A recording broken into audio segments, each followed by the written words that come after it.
प्रणाम आचार्यजी.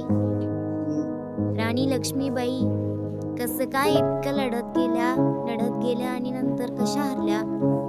लढत केल्या कारण त्यांनी विचार केला नाही की इतर लोक काय बोलतायत. हरल्या यासाठी कारण ज्यांचा विचार केला नाही, मग त्यांनी साथ दिली नाही. माझा अजून एक प्रश्न आहे. ही वाली गोष्ट लक्षात आली का? आपण राणी लक्ष्मीबाईंना यासाठी लक्षात ठेवत नाही की त्या हरल्या, आपण यासाठी लक्षात ठेवतो की त्या लढल्या. आणि त्या लढल्या कारण त्यांनी खूप विचार नाही केला की दुसरी लोक काय विचार करतील. त्या काळात बेटा स्त्रिया लढाई करायला उतरत नव्हत्या आणि खास करून माता तर अजिबात उतरत नव्हत्या. आपण यासाठी लक्ष्मीबाईंना आठवणीत ठेवतो.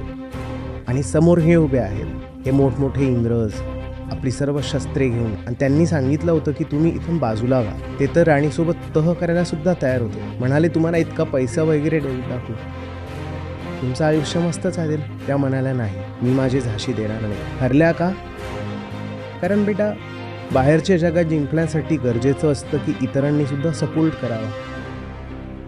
तर ज्या कारणामुळे राणी लक्ष्मीबाईंची महानता आहे, त्याच कारणामुळे मग त्यांना हार सुद्धा सोसावी लागली. महानता कशात आहे?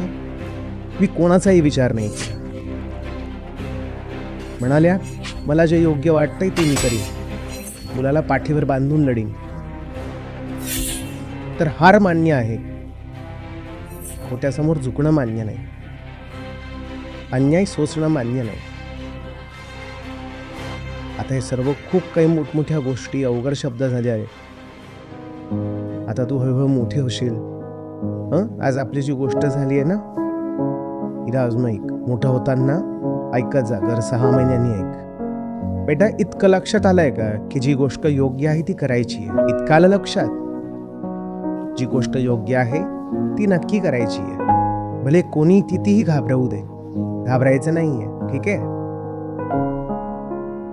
बाकी अजून कोणी उभं असो की नसो, जर योग्य लढाई लढशील आयुष्यात तर एक माणूस नक्की उभा असेल तुझ्यासोबत, पक्का. जोपर्यंत तू मोठी होशील, मी एकदम म्हातारा झालो असेल.